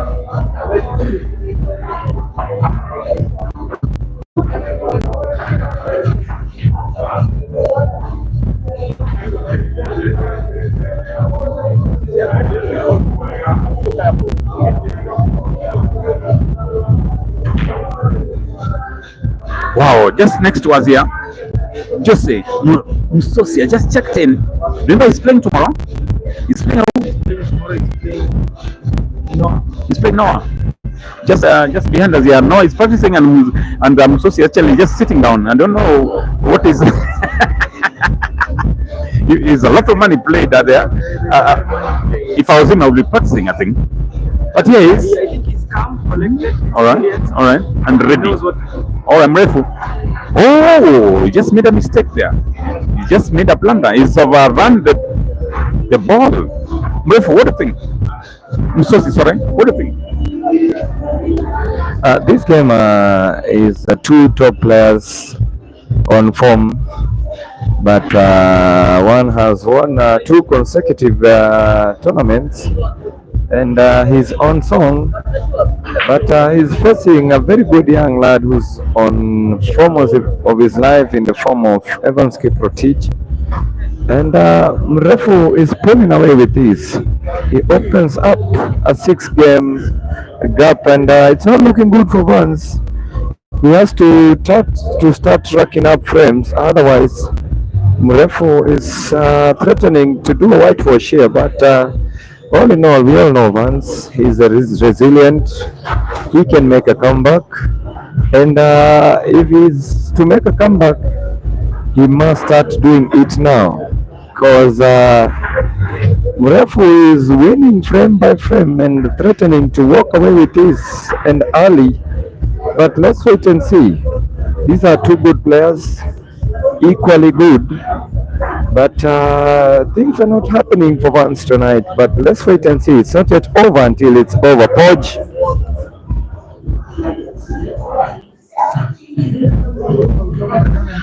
We're just discussing with my little brother here, Elon Musk. I think Vance should take a time out. In my opinion, this is the time. This is the time. Take a breather kidogo, so that he can refocus again. Because Mrefu seems to have sat on him so much.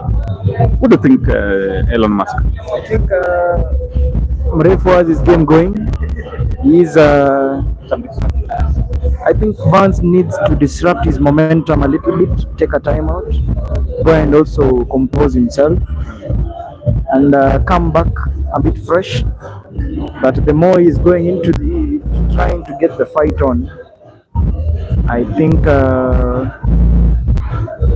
Mrefu is already settled in. So I think the best thing should have been to go for a timeout at 10-6. At 10-6 was the best time to go for a timeout, then come back a little bit clear-minded and Elon Musk, I think he's not lost because this frame he seems to be having it. Seems to be pulling on him. he has this frame, yes, but the thing that we've noticed is Vance, whenever he wins a frame, Mrefu comes back and responds. But the ability for Vance to respond also isn't guaranteed. So he should have disrupted the momentum first, come back clear-minded, focus. Yeah, wonderful shot there from Vance. Wonderful shot there. Yeah, good shot there. And I think this game is just but a formality. This Vance should actually clear this frame and get one back, but also think about going out for a timeout. I just want to ask Jose, in scenario like this, do you think Vance should take a break immediately? He should have took a break earlier when Mrefu was starting to pull away, but it's not yet late. Sometimes you may feel that you're going to win, but you might need that break very much as to get his momentum down and to get something for you going. But all in all, if Vance is to make a comeback in this game, he needs to start winning frames. Because back-to-back frames. Because it seems nothing is happening for him at the moment. But if he manages to win 2 or 3 frames, it will get him in the momentum to try and find something back. You remember, these two guys are playing the third money match between the two, and it's tied at 1-1. So it has never been easy between the two of them. So, and at the moment, Mrefu is threatening to walk away with this and early. But if Vance is to make a comeback, he needs to start winning frames. Thank you, Msosi Jose. And here we are. Vance apparently will pull one back. He'll pull one back very deservedly. He'll pull one back. But what next after this? This is the scenario we're having here.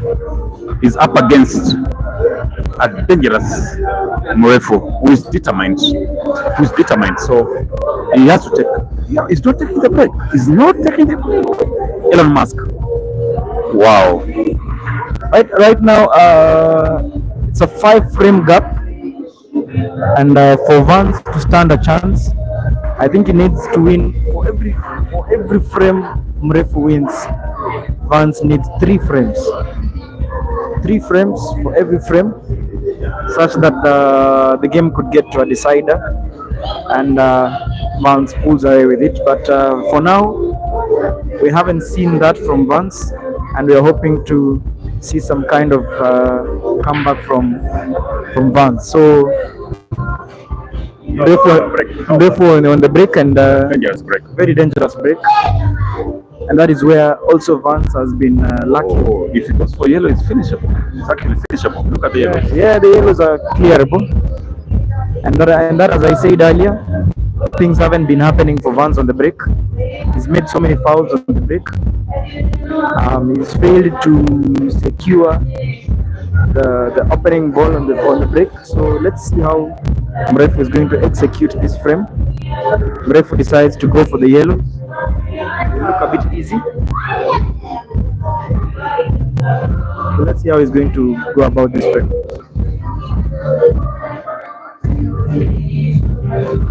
But ladies and gentlemen, as this thing goes on, remember this is going to be a big weekend tomorrow. So many battles happening tomorrow, the Mchana Pub and Grill. And Monday, Tuesday, Wednesday, are big international matches pitting Ugandans against South Africans. So Mchana will be very busy. It's very hot, very competitive players all will be on the table, starting from tonight actually. Oh, we said it, and we anticipated it. Oh, it's a bit of luck there, and he knows it. It's a bit of luck there, and he knows it. But here we are.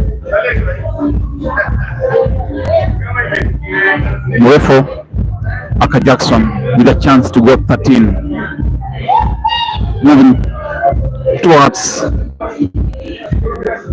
the hill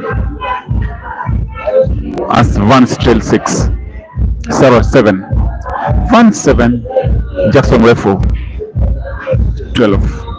And this one looking likely it's going to be 13-7. Very likely it's going to be 13-7. Very likely indeed. Yes, it was possible and it's likely. And it seems, wow, it is. It should avoid those moves, those theatrics. Seems to be really happy, Mrefu, with his performance so far. He's actually even almost dancing on the table.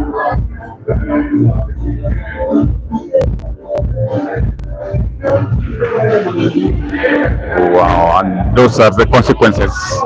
Those are the consequences of not concentrating, dancing, and the wrong demeanor, almost celebrating. I think Jose, he was celebrating before he finished the frame. It happens. It happens. He seemed to be a little bit excited. Oh my God! What a shot by Mrefu! What a shot! Oh my God! Now that is crazy. That is crazy. How do you get out of that snooker and pot and get position on white? Those are. Whoa! What can we say about that? How about that for a finish? Ladies and gentlemen, the pool gods are with him. The pool gods are with him. Wow, what a way to recover from a snooker. What have we just witnessed?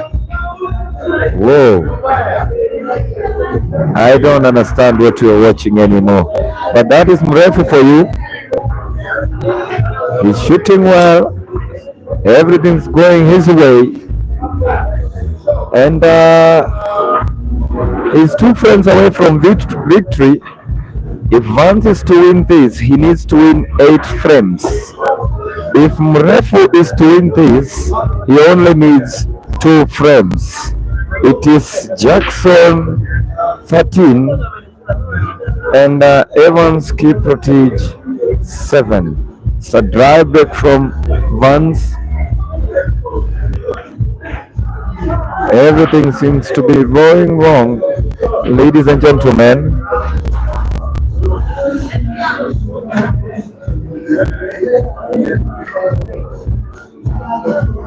So Hezron Kipchoge, you're saying this one is gone, no comeback here. But so far we've seen nothing happening for Vance on the break. He's been very unlucky on the break. Jackson, however, has been maintaining a good run of breaks. No foul on any break. And he's been having very, very nice clearances. No chances being given back to Vance. Good attempt there from Jackson to open up the yellow, the problem ball.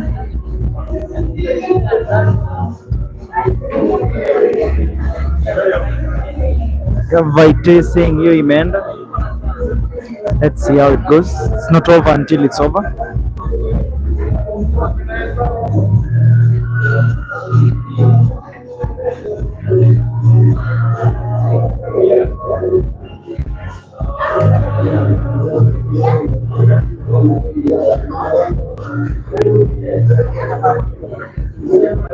So we have the scores now at 13-7. Remember, it's a race to 7. Vance needs 8 frames. Unfortunately, Mrefu still remains with one problem ball here, and also it's also unfortunate that Vance hasn't been lucky on the brakes. His execution of braking has been poor. He hasn't been able to brake and run.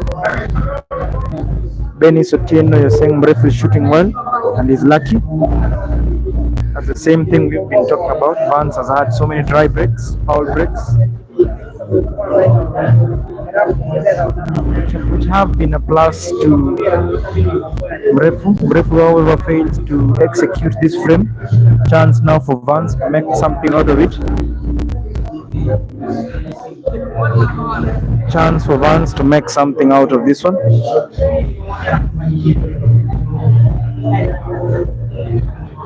Let's see how he's going to handle it.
Vance fails to make a clearance of his own, and chance now back to Mrefu.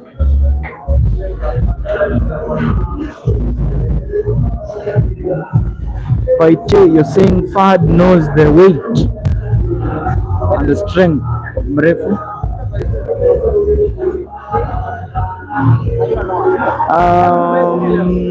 Have they? You are.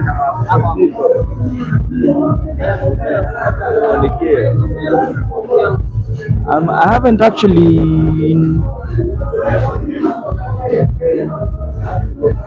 seen them play before, but I guess they've met so many other times, and I will be getting back to that statistic. Maybe that is also in the books in the future. So far, wherever you are, I think there's something in the books.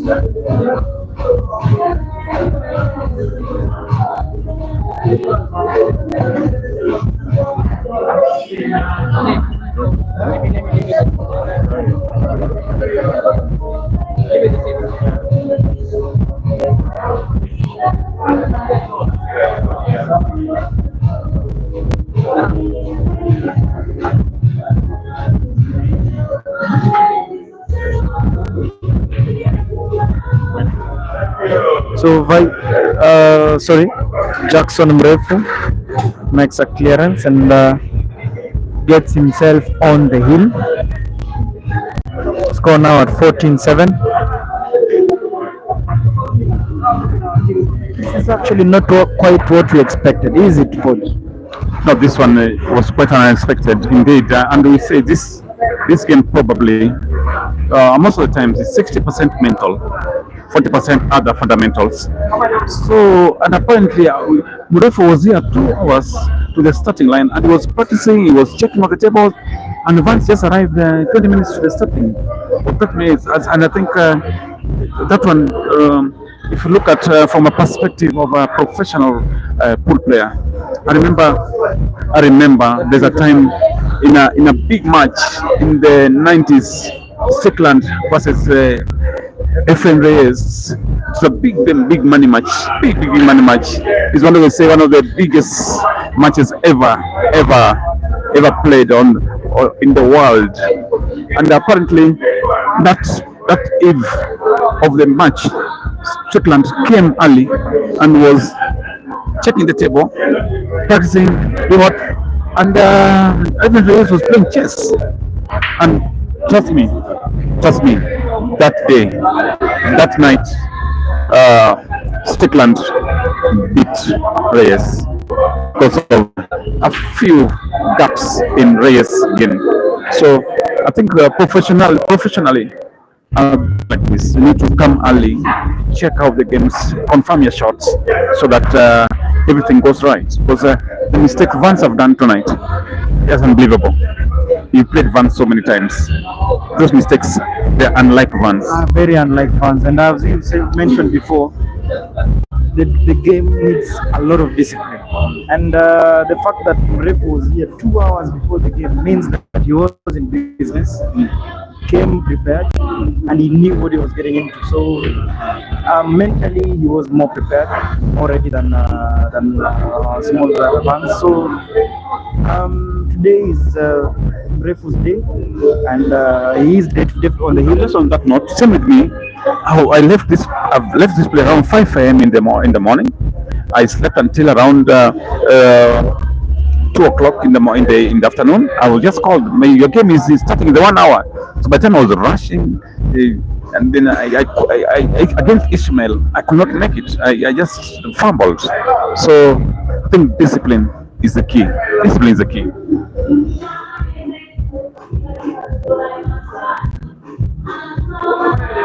I think Dennis Rutino agrees with us. This professionalism requires you have time discipline. And remember, as we go down the table, we go down the curtains of this match. Remember, Mchana, this from today will be hot. We'll be having major matches, top battles races. And from Monday, international battles. Not only Ismail, it will be South Africa will be up against Ugandans. The South Africans against Ugandans. Remember, South Africa Mafia. Look at that shot. Look at that. How about the first shot? How about the first shot? Ladies and gentlemen, how about the first shot? I think this guy meant business today.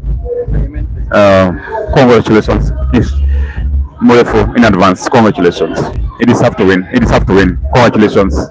He deserves to win. I like the courtesy. So we'll interview him. We'll interview him. We shall interview. All right. Why not worry? Don't worry. I think going back. Don't worry. Vance, sorry for that. Sorry for that, Vance. Sometimes you win, sometimes you lose, Vance. Don't worry. I think it was hard luck, Vance. It was hard luck. Mrefu, can you come over just to tell us something? Okay, no problem. Utaongea Kiswahili. Naona ulikuja kwanza, pongezi sana. Lakini naona vile leo ilikuwa nilikupata hapa karibu 2 hours, masaa mawili kabla ya hii race kwanza. In fact masaa matatu. Ulijua vile ulikuwa umepanga, ulikuja mapema ndio ucheze hii race. Hii kitu ni kujaribu na kujitambua. Unaona? Kama si kujitambua singeweza, unaona? Lakini tutaweza kapulu kidogo ndio tujue. Naona Vance alikupiga ile siku ingine na ni kama leo ulikuja ulikuja ready. Nilikuja kama revenge. Okay. So vile una mbele unataka kucheza na mtu mwingine ama unaona sio leo lakini kesho ama kesho nyingine? Unapanga kucheza na nani? Mimi niko ready. Unapanga kucheza na nani? Nitapanga hiyo siku, lakini saa hii mafikiria bado hajakamu. Vile game yako iko leo ilikuwa kali sana. Ungechukua jukwaa kucheza na wao jamaa wa nje au jamaa wa South Africa au jamaa wa Zambia? Naona Mofi hapa, nimeona Uganda pia wanakuja hapa Monday. Hao labda wanipee head start. Watu wana break game, wanamaliza game 10, wanapasua game wanamaliza. Sasa hata sija enjoy. Mimi nataka game na enjoy na konga, hata mimi angalau shot mbili. Sawa. Asante sana Mrefu. Congratulations. All the best. All the best. Ndio hivyo. Mrefu vile amesema tuongee Kiswahili, tutaongea Kiswahili. Na kuambia kwa hakika hapa mchana Pabangweli kuanzia leo itakuwa kali, tutakuwa na wachezaji kutoka Uganda mnakuja Monday kucheza na wachezaji kutoka Zambia na South Africa. Na kuambia hapa mchana itakuwa kali, na kesho battle after battle. Joel, Jose Mrefu, Jose Msosi, kila mtu British, kila mtu atakuwa hapa. Wacha niwaambie hapa mchana itakuwa moto. Asanteni sana. Thank you for tuning in. Asanteni sana. God bless.